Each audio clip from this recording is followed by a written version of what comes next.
I started sweating.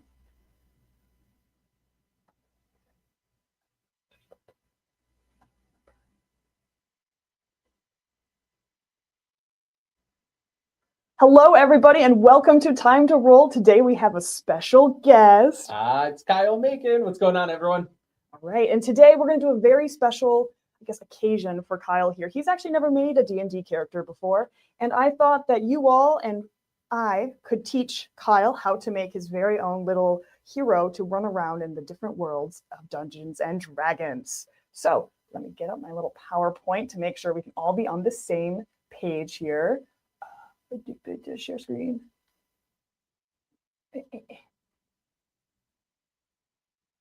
There we go. Woo! All right, so Kyle, this is actually going to be a quick rundown on how to do it, because making a character is not as simple as just here's my guy and let's go fight a dragon. Right.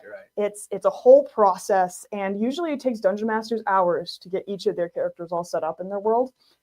But today we're not gonna theme you to a campaign at all. We're just gonna throw you in and make one character so you can bring them around in different places. Awesome. All right, so this is how to make your very first hero. So there's a whole lot of things you actually have to learn. There's a character concept. You have to know the race of the character you're playing.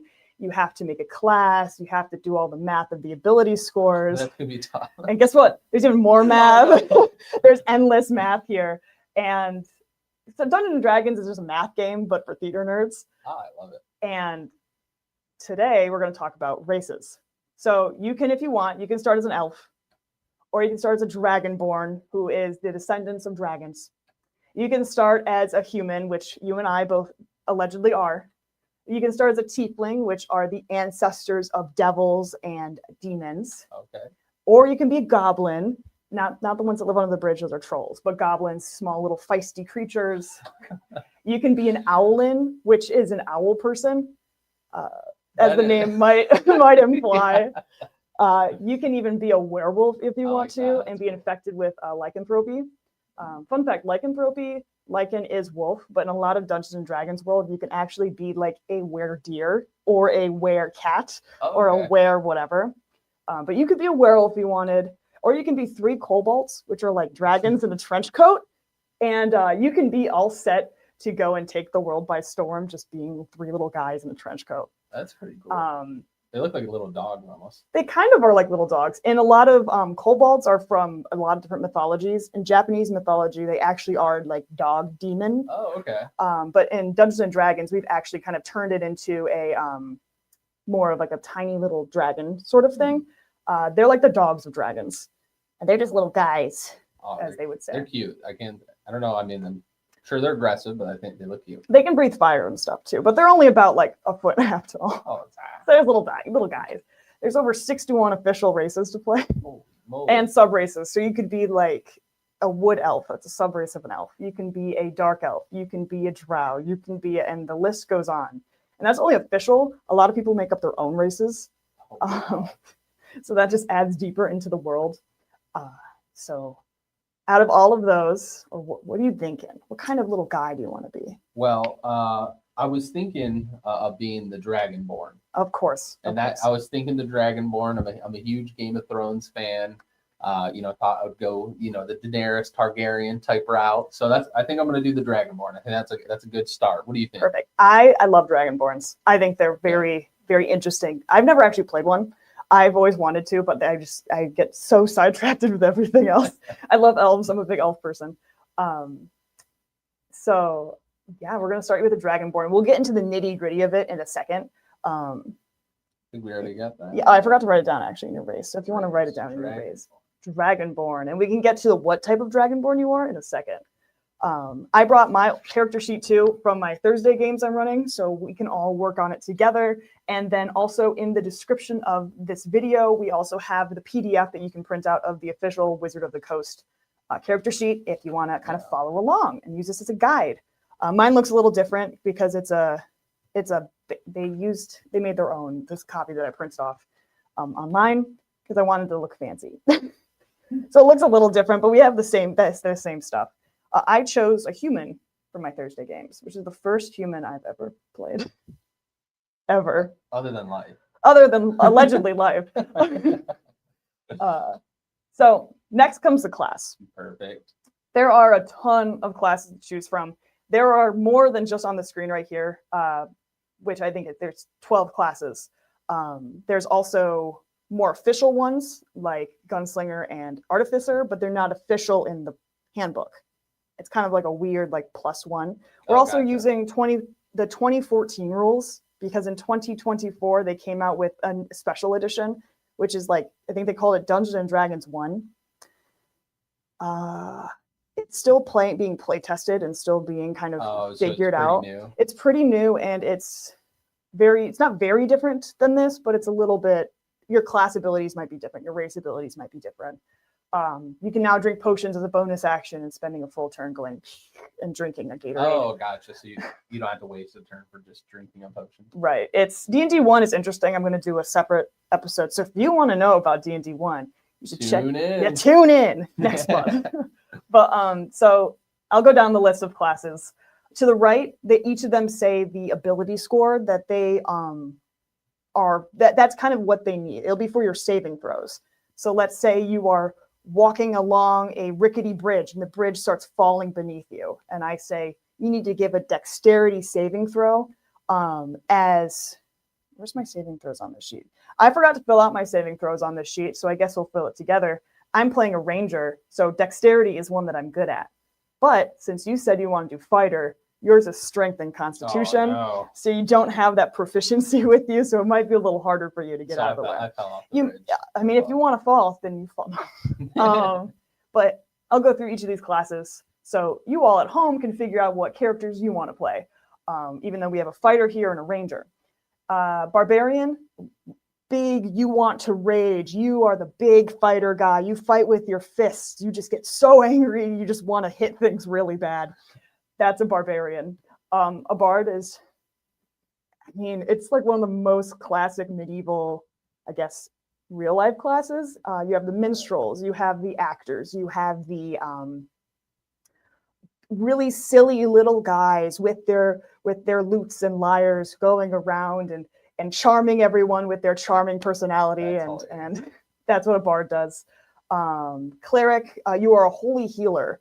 You pray to your god, and then you get the healing hands to help your friends, whether they are in major danger, have they need like poison taken away. You are a healer, but also you pack a punch too. Don't think that you can't hit as a healer. All the classes, they might have something they're specifically good at, but there's no way to be like, you have to be in this. Oh, okay. So if you're a bard, there are still ways for you to absolutely wreck someone with a sword. You're not stuck in just playing music and being silly. And like charismatic and talking your way through stuff. Yeah. So you can be the most cringe fail bard you can be if you really wanted to. Oh, okay. That might be. I love playing a bard. That's my favorite class. Druid, you're attuned to nature, you're attuned to spirits, you're attuned to the forest, so mushrooms and animals and deer, and you are a friend of the forest. You live in the dirt and you hang out in the woods. Doesn't sound bad. It doesn't sound bad. You have fighter, which is the class that you chose. Board and sword, as we call it in the LARP community. You have a sword, you have a great axe, and you're there to fight things, whether it's you're a king of the battlefield or whether you are just really want to hit things with a sword. Or as you put it earlier, like a Roman style type of fighter. Yes, I've been really into ancient warfare stuff, so I was thinking like a Roman centurion type thing. So that was kind of the whole idea behind this, and then a little Game of Thrones inspiration behind it. So I see a champion fighter, maybe a battle master. Battle master's crazy. These guys are known for hitting a bunch, like up to 5 times in one turn if you use all your stuff right, which gets nasty real fast. You have your monks, which I can only describe as, have you seen Avatar: The Last Airbender? Or you know of it? Basically, you can use the elements, you can use the world around you and just punch people really hard. Oh, okay. So you kind of have like the Force almost. Almost like the Force, actually. Yeah. So if you want to be in Star Wars, a monk is a really good idea. Paladin, it's your holy warrior. You pray to a god or you pray to an ideal. You stick to an oath, and you get a cool sword. You get a cool shield. You beat people up. They are hard to play, in my opinion. Oh, really? They are, because you have an oath that you have to stick to as a paladin. So I'm currently playing an oath of vengeance paladin, and you have 3 tenets you have to follow. And if you break any of those tenets, you lose your class pretty much. I'm no longer an oath of vengeance paladin. I'm an oath breaker paladin. Oh, that's so you lose everything about you. You get that power, that godly power stripped. so then you're just like a fighter then? Then you just resort to kind fire of. then, I guess? You get the special Oathbreaker Paladin class, which is interesting to say the least. Gotcha. Don't break your oaths, but if you do, it's kind of fun. Get a Ranger, which is the warriors of the forest. So instead of the magical elements that druids get, you get more of that stealthy trapper type of thing. Gotcha. You got the bird on your arm, and you're all ready to go. That's what my character is. You got the rogue. You sneak in. You steal things. It's like required as a rogue to steal things. Not actually. If you want to play a rogue and you don't want to steal things, that's completely fine. But you are stealthy. You got sleight of hand. You can break in windows. You can break into chests. Kind of like an assassin type thing. Yeah, that's actually one of the subclasses you can play as a rogue. Oh, gotcha. You can also play like a pirate. You can play an arcane trickster. It's a whole bunch of stuff. You get into your 3 magic classes, your full spellcasters are called. You have your sorcerer. You learn magic is just innate within you. You woke up one day and said, fireball, and you cast And it. it worked. And it worked really well. And you're like 5 years old, and your whole family's like, what you doing? What are we doing with this kid? What are you doing with this kid? You just caught the whole farm on fire? This is crazy. You have warlock, you're not innately magical. Gotcha. You prayed to a patron and said, I'll trade you my soul, or I'll do this thing for you. And in exchange, you give me power. Oh. So a warlock, you are bound to what's called a patron. So like a demon or a ancient lord or just a really weird guy. And is it similar to the paladin where if you break your oath to whoever you prayed to, then you get stripped of your powers as well? You don't how do I put it? It's not a game mechanic that you get stripped of your power, but your patron might get really mad and gotcha. either strip you of the power or might make that pact active. So like, let's say you say, I'm going to give you my soul in exchange for power until I save the princess. And they're like, okay, you have to stick with my vibes though. You have to stick with my rules. And you don't, then your warlock patron can say, your soul's mine. You're stuck here. And it doesn't matter if you save the princess or not. You are stuck. I have your soul now. It's mine. So you're just stuck in some weird realm with them? They're like your boss. Oh, no. You're They just follow you around all They're the kind day? of. They're like in the back. They can always see you. They can always look. That's not a fun boss. No. And then you have wizard, which you are the nerd of the group. You learned magic by reading books a lot. Which is, the greatest example is Harry Potter. Oh, okay. So you can make a Harry Potter type character. That'd be pretty fun, actually. It is really fun. Oops, all wizards. And with each of these classes, there are 3 subclasses, which I'm not going to get into because that's a lot of talking. We'll be here for another 4 hours. And you become specialized in something. You can also multi-class too. We're not going to get into that because you can multi-class into every class if you want. Every level you get a new class, and then you just are crazy as a person. You know, it's funny. Every time we talk about D&D all the time at our desk, and it's just, this game is so crazy to me because there's so much to it, and there's rules, but there's also not rules. It's the craziest game, but it's really fun. I'm really, really excited to be on here. It's so much fun. All right, now we get into the actual math portion. Right. I hope you've done your studying. I hope you know what math is. Math is not my strong suit. That's why I'm on the news. Me too. So we're going to get into ability scores. Ability scores is how you do things. So if I said you need to push something, or as this, I guess, sheet explains, if you want to punch stuff and run good, you want a good strength score. Gotcha. And you use these 6 stats, which you can see on your sheet right there, to kind of determine what you're doing. Gotcha. And there's different ways to get, we're going to bounce through this slide back and forth a little bit. There's different ways for you to get ability scores. Okay. Whether it's standard array, you take those numbers and just choose, or you can roll 4d6, drop the lowest, do that math, over and over again. Well, you do it 6 times in total, and then you have your 6 And things. What is the easiest way, in your opinion, to do? I think the most balanced way is standard array, because Standard array. if, let's say, someone just got really bad rolls and got basically 5 on everything, well, then this character sucks. This character, I mean, not in personality, but this character really will struggle with doing things if they have a really low score each time, compared to the standard array where everyone's on that same playing field. But I did a standard array for Adrestia, I think. No, I did not. Yes, I did. Yes, I did, and then I added bits, because each class you get bonuses to what you do when you level up. Same with your race, etc. And you can tell which ability score you want to put in different places by our chart. So as a fighter, you want your best to be strength and constitution. Okay, so you want to hit good on those Yeah. ones that you're designed for, I guess. Right. So if we did standard array and you took 8, we're not going to put 8 in strength. You'd be a really interesting fighter, Gotcha. but you'd also be going, and then nothing happening. Oh man, I don't want that. So do you want to roll 4d6, drop the lowest, or do you want to just do standard array? I'll do the standard array, and Okay. I'll kind of show me. So just pick all of them up. You would pick. I put them in here for safekeeping. We were gonna roll everything today, but that's a lot of math. Yeah. So, I can take this out of my little.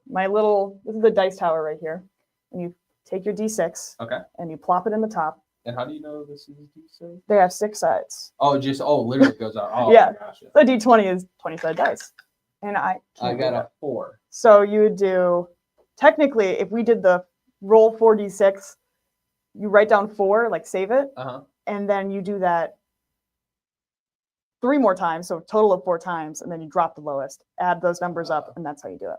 Gotcha. And then the standard array one is just 15, 14, 13, 12, 10, and 8, and you can choose where you want them to go. Other DMs might have a different perspective or vibe that they want to do. So, for example, they might want you to do the roll 4d6, but you go down the list. So roll 4d6, and then whatever you get has to be your strength. Roll 4d6, whatever you get has to be your dex, instead of writing them all down and then putting them where you want. Gotcha. Okay. So going off of this 4, then, so it doesn't matter. It doesn't matter, but for the 4, you'd have to then roll 3 more times and then drop whatever lowest. So let's say you got 3 6s, 6, 12, 18. Your total would be 18 because you dropped that 4. And then you can put it wherever you want. Gotcha. So standard array, I would just throw those numbers in. Yeah. This, right? Right. So you want strength to be your highest. So probably the 15 for the strength. Yep. Right? And you write that in the little guy. The little one? The little one. Oh, okay. Because with this chart on the side, and I think, I can't remember the math of that. It's you do 10 plus something divided by whatever. Oh, wait. Guess what? I also have an eraser. Oh, it has an eraser on there? This is a really cool pen. That's not a pen. It's actually a pencil, but it has an eraser. So you don't get that much. Wow, it does work way better. There you go. All right, so 15, and then so you said strength in, was it Constitution? Yes, Constitution. So then I'd probably want the 14, right? Yep. So you want 15. Here, my windscreen just way so you can be more on camera. Oh, sorry. I realize it's sorry, okay. I'm sliding off. Hey guys. All right, Constitution. So I'm going to do 14 on that. Yep. And then 13 can be wherever you want. The rest can be wherever you want. Intelligence. Okay. I think not a good fighter, but a smart fighter. Mm-hmm. I'm going to do charisma at a 12 because, Want to be charismatic? you got to be charismatic. Yeah. You can't be just a brute. You got 10 and an 8. In wisdom, I think I'm going to do dexterity to 10. Okay. In wisdom at 8. Got it. So You are smart, but not wise. smart, but not the wisest guy. You know that a tomato is a fruit, but you would put it in a fruit salad. Yeah. Because you wouldn't know. For It sure. doesn't go there. And with your scores, there's an associated modifier with it. So with 15, your modifier would be a +2. So then That's what we put in the +2 big box. In the big box? Yes. Gotcha. So +2. Yep. +2 in that big box. And then 14, So- it's also +2. 13, it's +1. 12, it's +1. 10 is +0. And 8 is -1. Ooh, that's not good. I really That wisdom ain't going good. Nope. So if you did a wisdom, if you let's say I had you do a wisdom check or something involving wisdom, you'd have to subtract 1 from your score. And it could get even more devastating because you have a bunch of your stats. Let's see if I actually put that up here. Oh yes, your proficiency bonus, because now you have to add that. I think I already added that to your sheet. Did I? Yes. So your proficiency bonus is related to what level you are. So level 1, you have a +2. But with whatever you're good at, you can then add an extra +2 to whatever that is. Okay. So we can get to what you're good at in a second. And then basically the bottom line is that whatever I'm saying here, it's because I'm acting as your DM. Right. But like, let's say all of this was wrong and you brought your character sheet, your DM can say, actually, this is how I run my game. Gotcha. So a DM, they're playing still, right? With you guys? Yeah, they are the one running all your NPCs. But they're running it, but they don't have a character. They're just running the NPCs. Yeah. Exactly. Okay, gotcha. Yeah, their stat blocks that look a little different. Let me stop sharing this screen so I can pull up some other stats for you in my Dragonborn sheet. It's like I knew you were going to be a Dragonborn or something before we came in. Who would have thought? So now we actually get to more of the nitty gritty of character making. Okay. That's just the basics. So you guys can all use that to start making whatever character you want. Whether it's a ranger, whether it's a fighter, whether it's a bard, that's the basics. Now let's get into the nitty and the gritty. All right. So let's go back to your race of being a Dragonborn. Okay. There's a lot of different things that each race, you have your own racial traits. So I have a sheet up here that says Dragonborn traits, all the traits for people watching at home. Actually, I can share the screen too. If I can. Let me share. Boom. Boom. You got it. Don't worry, everyone. Technology is easy to use. So you automatically get ability score increases with each different race. Okay. So for you, your strength score has now increased by 2 and your charisma by 1. So actually a race, what you put there for your strength, 15, now it's 17. Okay, 17. Okay. Which means, if I'm right, it's a +4. Yes, now you have a +4 to your strength instead of a plus whatever it was. So instead of +2, it's a +4. Yes. So now I have now I have 21. Well, it's 17 plus, yeah. So now you're really good at strength. Nice. Your charisma score is now +1, so you're now at 13, which I think makes it plus. Oh no, it says +1 still. Oh yeah, +1. It's easy to remember when I have it in front of me. That's why I always keep it like in my DM stuff. Right. So this wouldn't be an issue. But cool, we got your ability score. Your age, you reach adulthood by 15 years old, and you live to be 80. Oh, okay, that's good. So that's your average lifespan, which is pretty short compared to other races. Oh, really? It's longer than a human, shorter than an elf. Elves can live thousands. Oh man. Yeah. I don't know if I'd want to live 1,000 years. I don't think I would want to either. Size. If I stayed young, maybe. Yeah. Not a 1,000-year-old man. Just really old, really saggy. So Dragonborns, as it says here, you're taller and heavier, so you're over 6 feet tall usually, and you weigh around 250 pounds. But you're considered a medium-sized creature, which means your base walking speed's 30 feet. Okay. Which I already wrote in your speed. Yep. But some creatures you're really fast, like a tabaxi is 35 feet, which adds up. Tabaxi is a cat person. Oh, gotcha. I say it as if everyone knows. Me, I'm a cat person. Your draconic ancestry is that your ancestors were dragons. Okay. So we use this chart to determine what kind of dragon you are. So what color do you want to be? I think, and so. Yeah, there's different types of dragons. So the damage type is. Yep. Your damage type, it determines what you want to do. Black. Ooh. So yeah, you're going to have acid damage. So you can put that in your. It can be considered an attack. You can put that down here or in the little gray box. In the little gray box. I just usually write my attacks on a whole separate sheet of paper. The character sheet, spoiler alert, is really rough with attacks and really rough with your equipment because you have about an inch box to put stuff in. Oh, gotcha. So it could be a little bit more rough. So just put poison, that's it? Yep, you can do it's actually called a breath weapon. So poison breath, as you can call it, it has like a whole Whole thing about it. You use this to find that. So you do acid damage, and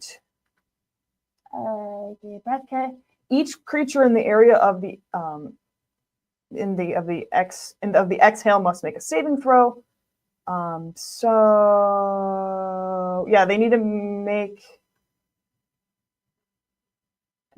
I can figure this out more later because I think it's just 1d6. I could be wrong though, but you're a black dragon with acid damage, and it makes you have a dex saving throw, and then if they fail, then they get hit by acid. Gotcha. And usually these have different anomalies that go with it. I can help you with that later. Gotcha. With the nitty and the gritty of Dragonborns.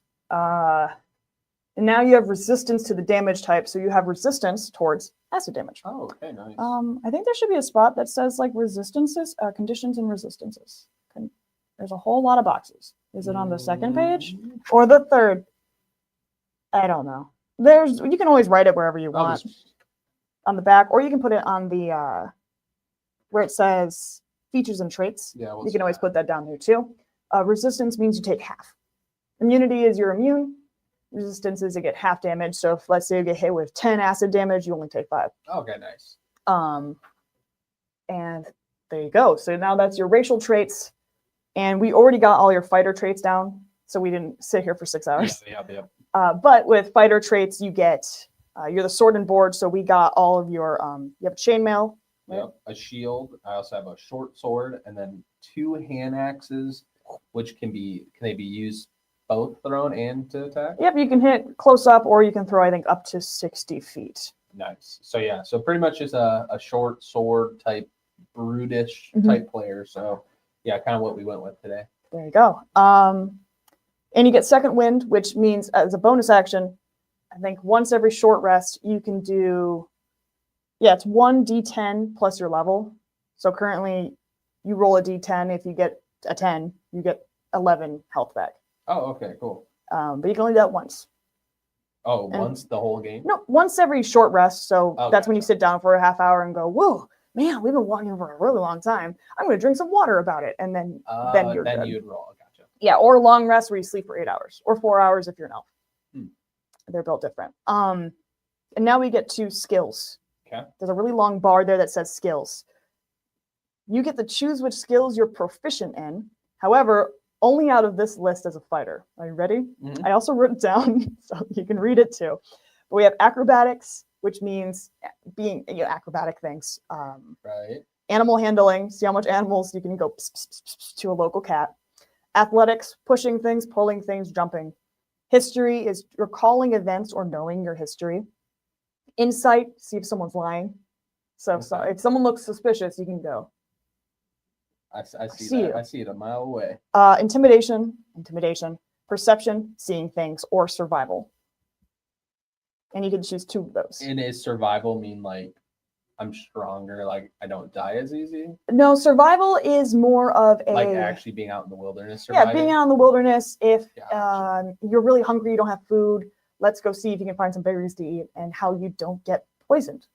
And I can only select 2 skills from this? Yes. And every level, it depends on the level, but usually you get more skills that you could be proficient in depending on your class and your level and your race.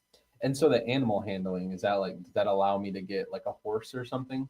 It doesn't allow you to get a horse, but let's say you walk up upon a wild horse, and instead of just walking up and going, horse, and then now you have a horse, you can walk up and say, hi, horsey, and stick your hand out. You roll animal handling. If you do well, the horse might go and like be your friend, or it could attack. If you roll like a 2, the horse can beat you up or run away. I think I'm going to go with insight. Okay. I think that, so you can fill out the especially little... with my wisdom not being the greatest, but insight's going to be good. You can fill out the little bubble next to insight. The bubble? Yep, the bubble. And then I think... I'm going to end this. And I guess I don't... There we go. Now we're full again. I think just because my dexterity is not that good, I think I'm going to go acrobatics or athletics. Well, so what's the difference between those two? Acrobatics is more dexterity based. Okay, And strength is more strength based. Hope this or athletics. is more But athletics is more, imagine a football player versus a yeah, pretty much a gymnast. Or something. I'm gonna do acrobatics. I think that will boost my dexterity. So Perfect. I'm gonna do those two traits. So I'm gonna put this over this way. Okay. So I can look at other papers, the thousands of papers that we have on the desk. We're ready. So now that you got your proficiencies, now you have to fill out all those numbers, which we don't have to do right now. Okay. But it would be like your animal handling is wisdom, because it says next to it wisdom. So you'd have a -1 to your animal handling. Oh man, I'm getting attacked. Yeah. So if you walk up to a dog, you have a lesser chance technically of being friends with the dog. But with your acrobatics, you take your dex, which is a +0, but now you have a +2 to acrobatics because you're proficient, and that's your proficiency bonus. So +2. Gotcha. And then you can go down the line and you add and then that. Just keep adding the plus. Gotcha. Okay, and perfect. Now that's when you have all your basics set up. Then you can then use that to build the rest of your character. So with your initiative is your dexterity. You have a +0 to initiative. Oh, plus. Which could be worse. It could be better, but it could be worse. Yeah, it could be negative. It could be a negative, exactly. And with your hit points, your hit dice is 1d10. And because of your level being level 1, you start with 10. Mm-hmm.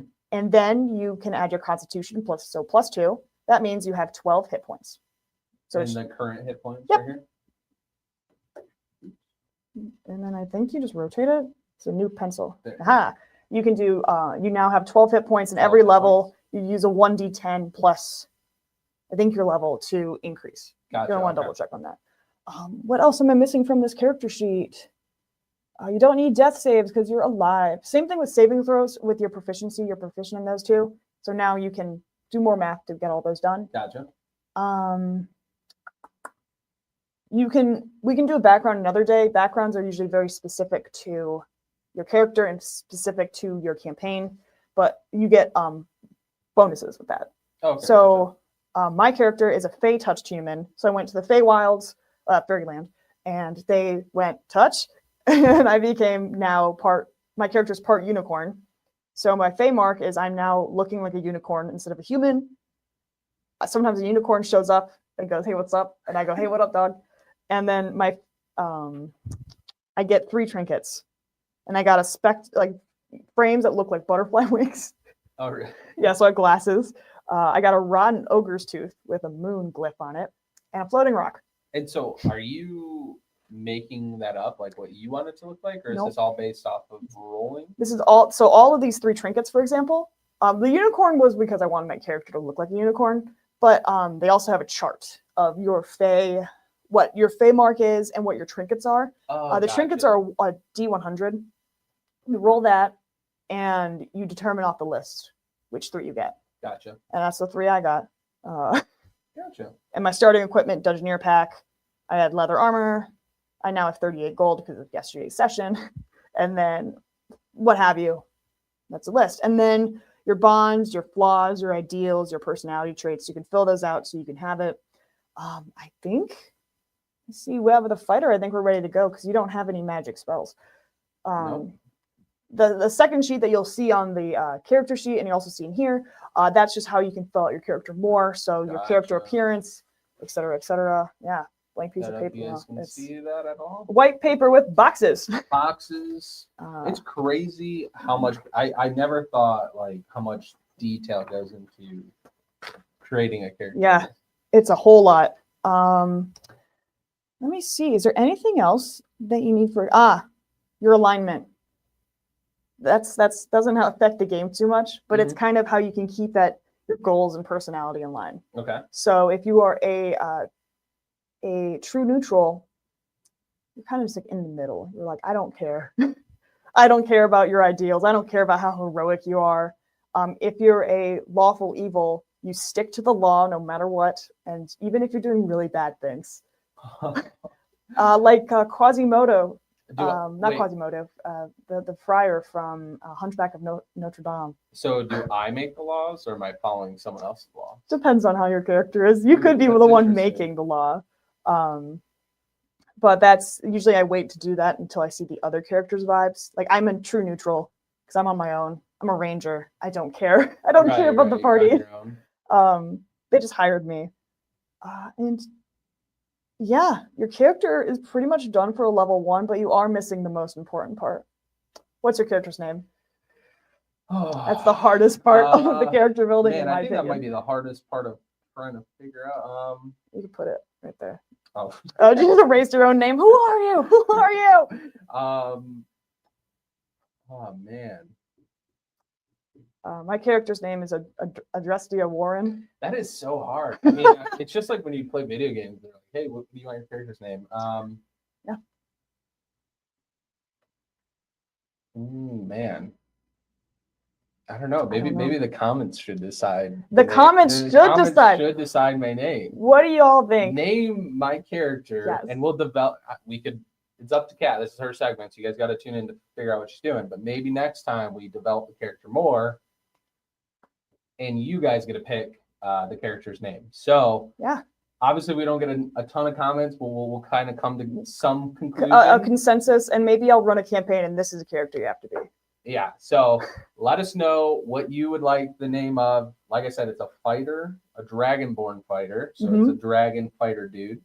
But yeah, let us know what you want to name it in the comments. I think that'd be pretty fun instead of me naming it, because I don't even know it. I'd probably name it something really funny, and it would just be like, it doesn't go with the fighter type. So yeah, let me know what you guys are thinking in the comments. I was really worried you're going to name it Kyle. I was really worried you're just going to have Kyle. I was thinking of like Billy or something like really, something like that. Or yeah, I mean, just Billy. It's probably Billy. what I'd go for. So please help us name this Dragonborn so its name is not Billy. But yeah, this was a blast. Honestly, this is so much fun. It's so much more than I could ever imagine. Yeah. And I can only imagine what a game actually looks like. Well, maybe I'll run like a station campaign. You should do that. That'd be fun. That should be fun. So help us name Kyle's character below. And next month, we'll either get into your character more, or I'll get really into D&D 1. So if you really want to deep dive into D&D 1, let me know. Happy to provide. But thank you so much for coming on to Time Roll. Hey, I had a blast. Thank you so much for showing me a little bit of one of your favorite hobbies. This is it's probably the favorite hobby outside of video games. Yeah. So I'm going to sign off here. Let's see if I can do this right. I always mess it up. Third time has to be the charm, right? Right? If I scroll down. Let's see. Where is it? Where am I? I'm right there. There you go. All right. Thank you all so much. Guys. See you later. Bye. Oh no, I didn't click. I just did it. But bye now for real.